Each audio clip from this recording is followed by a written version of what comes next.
El tema que desarrollaremos el día de hoy es el de tripanosomiasis americana, también conocida como enfermedad de Chagas. Vamos a empezar a hablar un poco sobre la epidemiología de la enfermedad de Chagas o tripanosomiasis americana. Bien, este es un problema de salud pública en Latinoamérica. Sabemos que principalmente Centro y Sudamérica están afectadas. Se habla de 8 a 10 millones de personas infectadas por esta enfermedad. Sabemos que es una zoonosis y es transmitida por vectores a través de las heces de los triatóminos, vulgarmente conocidos como chinches. Hay mecanismos no vectoriales también reportados, como puede ser la transfusión sanguínea, la transfusión de órganos y la transmisión vertical. Esto obviamente en países son altamente endémicos. Es una enfermedad sistémica, aunque Trypanosoma cruzi tiene predilección por ciertos tejidos.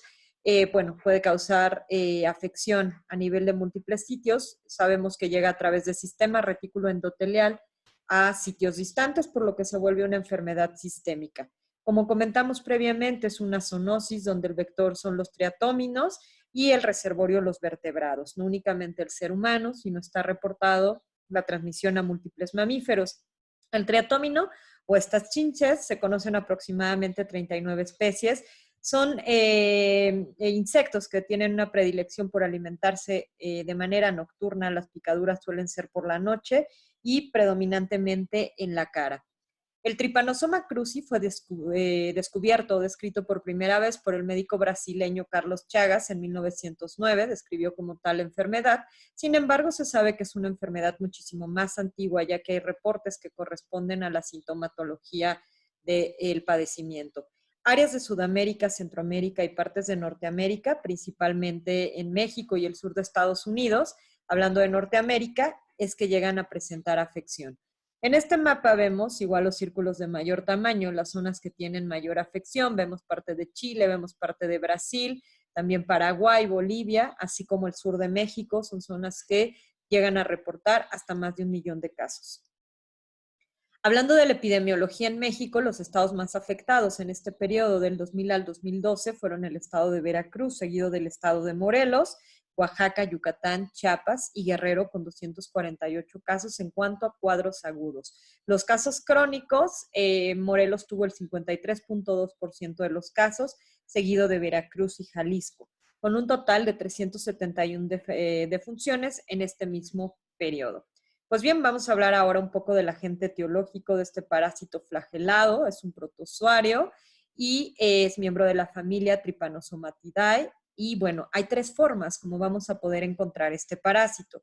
La forma intracelular, que es el amastigote, el epimastigote, que lo encontramos prácticamente en el insecto, está este parásito que vemos aquí flagelado, lo mismo que el tripomastigote. El tripomastigote no tiene la capacidad de división, es flagelado y se encuentra principalmente a nivel de la circulación.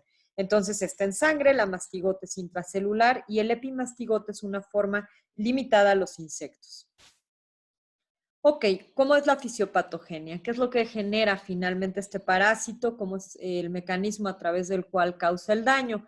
Ya comentamos que la principal vía de transmisión es el triatómino a humanos y más de 150 mamíferos, también reportado por transfusión sanguínea. Es mucho más fácil adquirirla por transfusión de concentrados plaquetarios, ya que los tripomastigotes son predominantemente separados hacia la fracción plaquetaria. Entonces, esto implica un mayor riesgo.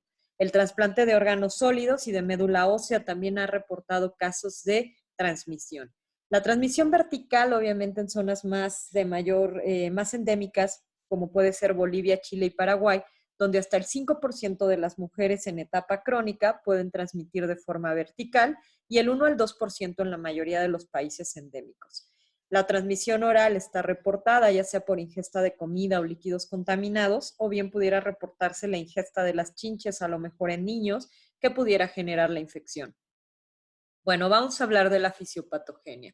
El primer punto, bueno, los insectos se van a infectar a través de succión de sangre infectada de seres humanos u otros mamíferos con parásitos circulantes. Quedamos que los parásitos circulantes están en la forma de tripomastigote, los que se encuentran en sangre. Entonces el insecto succiona la sangre contaminada, la sangre infectada y se infecta. En el tracto digestivo del triatómino, el tripomastigote se va a diferenciar a epimastigote, que quedamos que es una forma característica de los insectos que la encontramos en el intestino, y es la forma replicativa. Hay una nueva transformación posterior a tripomastigote metacíclico antes de ser eliminado a través de las heces en el intestino del insecto.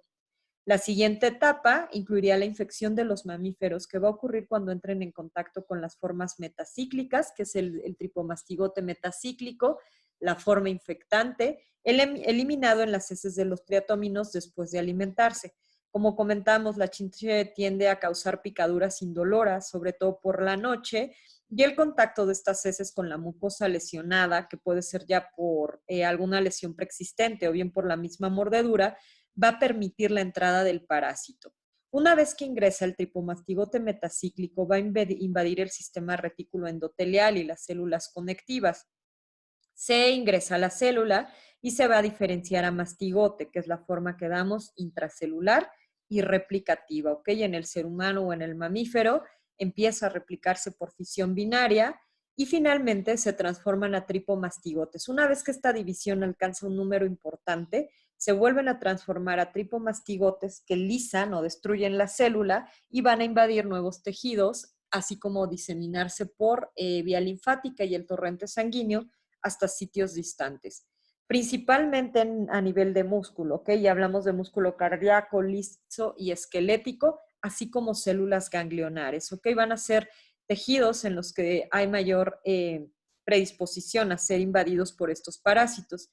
El ciclo de transmisión finalmente se completaría cuando los tripomastigotes circulantes sean succionados por la sangre ingerida por los vectores, ¿ok? Si este mamífero infectado es succionado por un insecto, pues esto completa el ciclo y lo inicia nuevamente, ¿ok? Y en este esquema se ve lo que comenté previamente.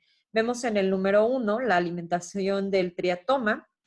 Aquí deposita las heces en la lesión que genera en la piel, o si hay una preexistente que ingresa en forma de tripomastigote metacíclico, la forma circulante.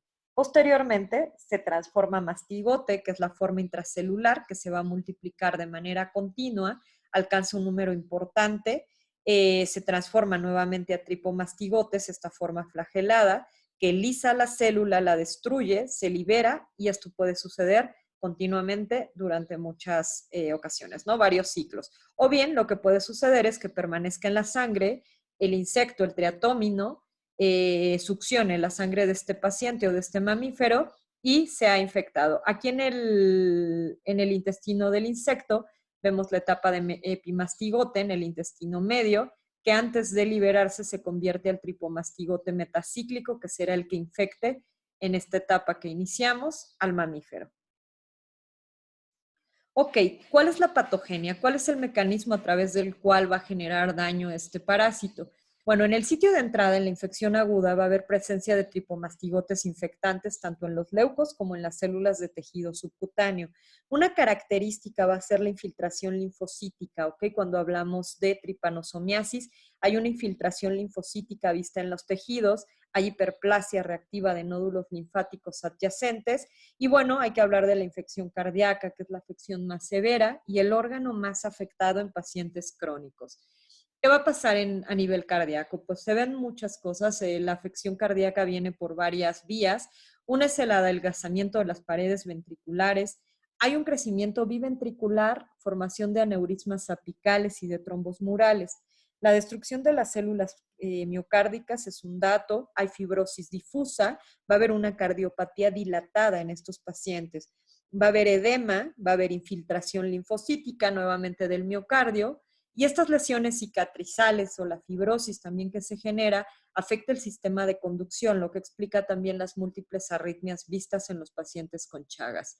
Los parásitos normalmente son difíciles de visualizar en el tejido miocárdico por los métodos convencionales. Esto hizo creer por mucho tiempo que la afección era más un efecto autoinmune que realmente el proceso inflamatorio por la parasitemia. Sin embargo, con métodos más actuales como la inmunohistoquímica y la reacción en cadena de polimerasa, ha sido posible visualizar las lesiones inflamatorias focales con la infiltración linfocítica, reducción marcada de neuronas, y se sabe que el daño al miocardio es debido a la persistencia del parásito acompañado de inflamación crónica. El mecanismo autoinmune, si bien no lo explica del todo, no se descarta, ya que se ha visto que hay afección en tejidos donde no se encuentran parásitos. Esto todavía continúa un tanto siendo pues una incógnita. Lo que es claro es que hay una denervación cardíaca, principalmente parasimpática, y anormalidades incluso en la microvasculatura coronaria. Ok, entonces, bueno, pues como podemos ver, va a haber afección por múltiples sitios. Vamos a hablar un poco en el siguiente video sobre cuadro clínico. Obviamente hablaremos de Chagas a nivel cardíaco y Chagas gastrointestinal y dejaremos este primer video hasta aquí.